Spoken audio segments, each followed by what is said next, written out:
Bonjour, Citoyen TV, la chaîne de l'Afrique digne et de sa diaspora, vous présente les brèves. Au sommaire, Côte d'Ivoire, Daï Nestor, secrétaire général intérimaire de la JFPI, a été déféré au parquet du Plateau ce matin du 10 juillet 2015. Auguste Abraham Diéty, nouveau secrétaire national par intérim de la jeunesse du Front populaire ivoirien. Situation sociale, politique et sécuritaire en Côte d'Ivoire. Revue de presse africaine par Afrique Média TV. Actualité en Syrie. Et pour finir, actualité en Chine. Côte d'Ivoire, Daï Nestor, secrétaire général intérimaire de la jeunesse du Front populaire ivoirien, a été déféré au parquet du Plateau ce matin du 10 juillet 2015. Rappelons qu'il avait été enlevé à Yopougon le 7 juillet 2015 et détenu à la préfecture de police d'Abidjan. Il est accusé d'avoir lancé des manifestations éclatées pour demander de meilleures règles pour une Côte d'Ivoire démocratique et libre. Le secrétaire national Daï Nestor, après le parquet, a été emmené pour une destination inconnue. Ainsi va la Côte d'Ivoire sous la dictature de Dramane Ouattara. Auguste Abraham Diéty est le nouveau secrétaire national par intérim de la jeunesse du Front populaire ivoirien après l'arrestation du national Daï Nestor par le pouvoir fébrile du dictateur Dramane Ouattara. La lutte continue ainsi que le travail pour l'instauration de la démocratie en Côte d'Ivoire parce qu'il est inconcevable d'arrêter des citoyens juste parce qu'ils organisent des conférences de presse et des manifestations. Après l'arrestation de Daï Nestor, la JFPI réaffirme son engagement au combat, je cite, « Pour Gbagbo Laurent, on ira jusqu'au bout, on ne peut pas arrêter notre combat avec les arrestations. » Au Vajab. Le CPR du docteur Doumbia Major demande la libération de Daï Nestor de la JFPI, jeunesse du Front populaire ivoirien, celle d'Alain Durand-Zagol de la jeunesse de l'UNG, Union des nouvelles générations, ainsi que la libération de tous les prisonniers politiques qui croupissent dans les prisons du dictateur Dramane Ouattara. Car un régime démocratique, ce n'est pas un régime qui gère le pays en gardant tous ses opposants en prison.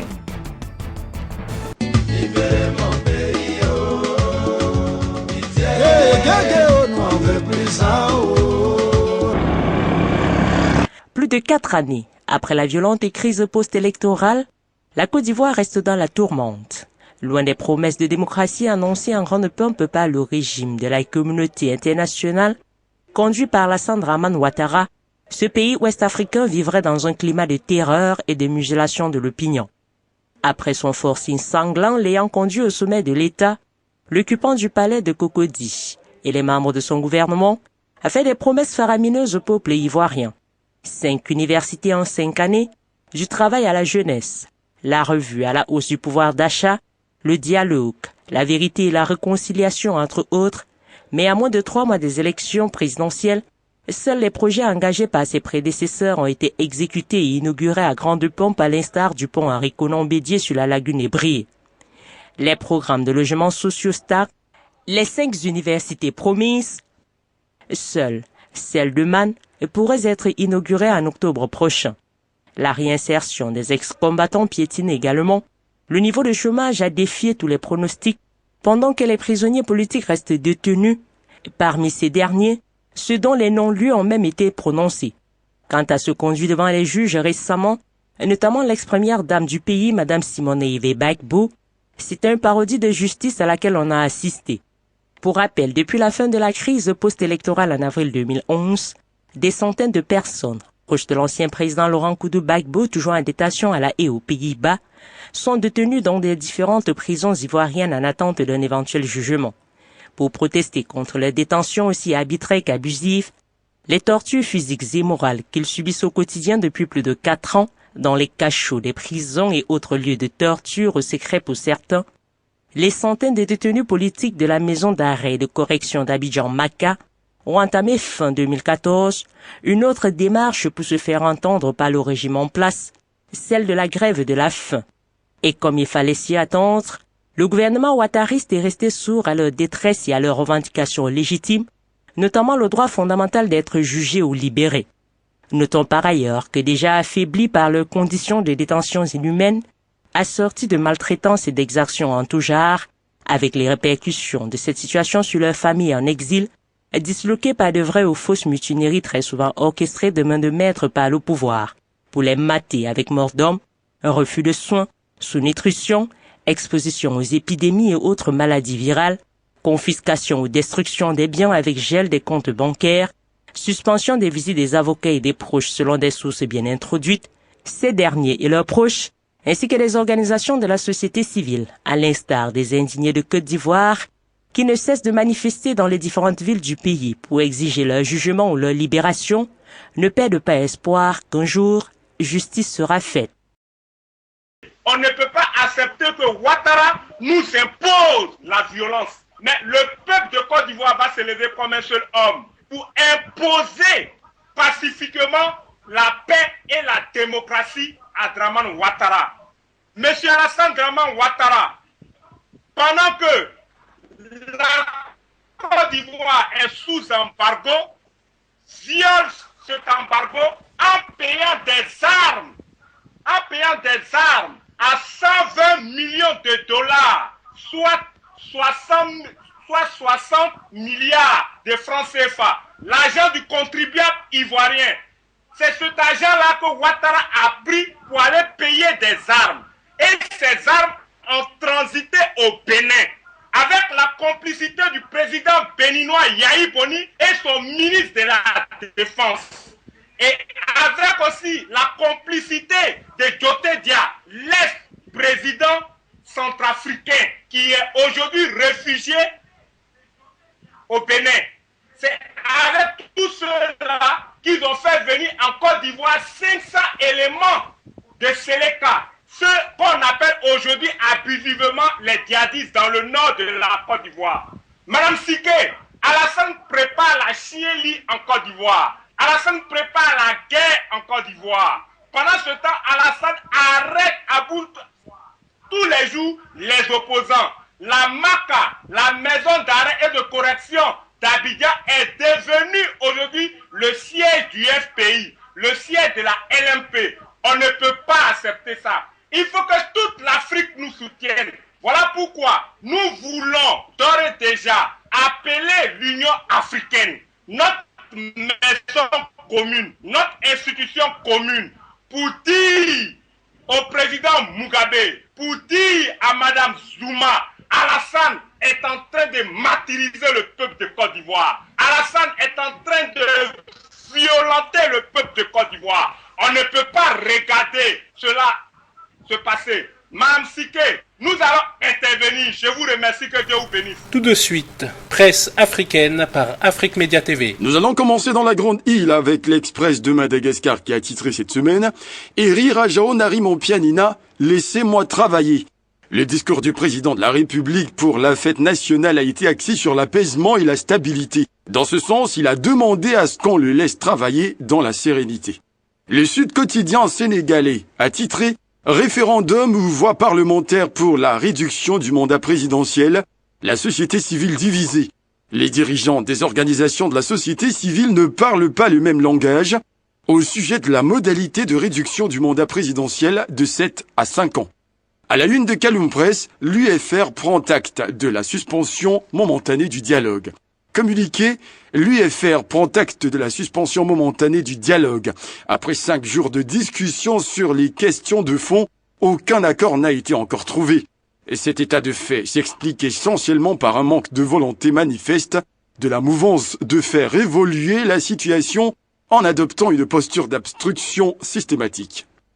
Le quotidien de l'économie gabonais a titré cette semaine « Le Mogabo, une coquille vide ».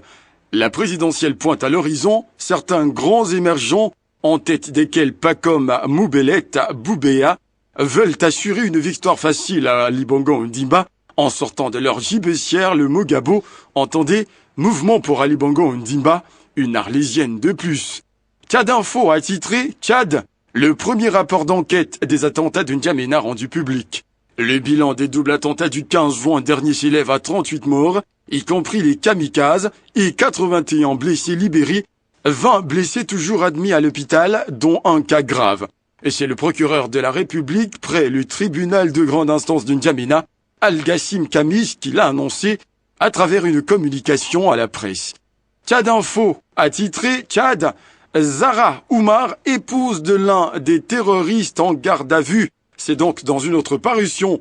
Parmi les personnes interpellées figure une dame, Zahra Oumar, épouse de Mahamat Ali, l'un des terroristes qui s'est donné la mort. Dame Zahra et ses enfants sont en garde à vue, a fait savoir le procureur de la République, Monsieur Al-Gassam Kamis.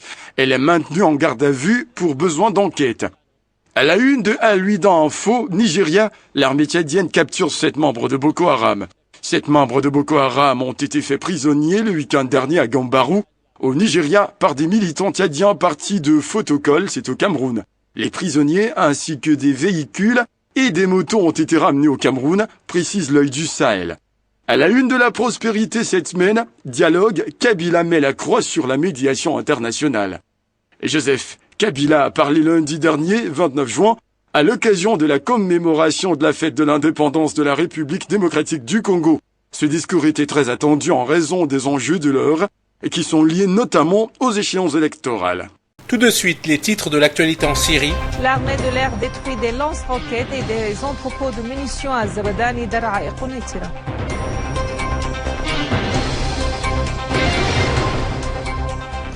L'armée arabe syrienne détruit les caches des terroristes de Daesh dans plusieurs zones dans la périphérie de Palmyre.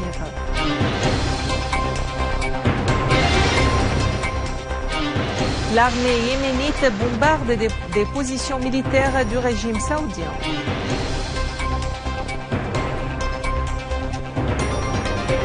L'armée de l'air arabe syrienne a détruit un lance-roquettes et un entrepôt de munitions des réseaux terroristes à Zabadani dans la banlieue de Damas.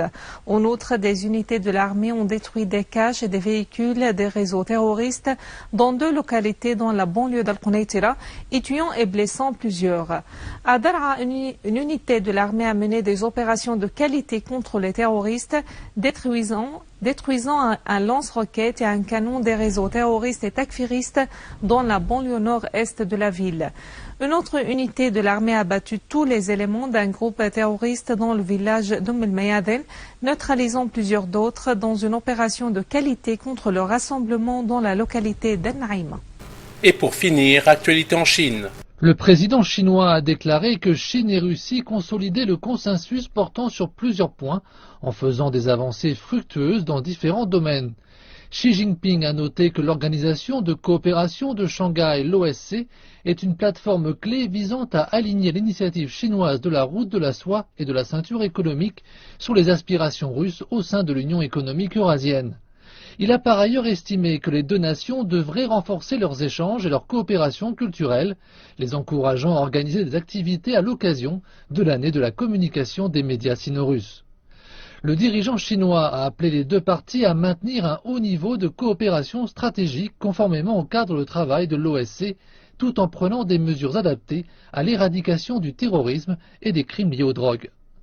Le président chinois a exhorté les États membres des BRICS à accélérer la préparation de la nouvelle banque de développement des BRICS et de la réserve d'arrangement de devises, dans l'objectif de fonder une communauté BRICS plus solide.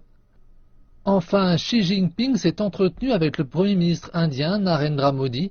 Ce dernier, qui venait de terminer une visite au Kazakhstan, est arrivé à Oufa pour les 2 sommets qui se sont ouverts mercredi.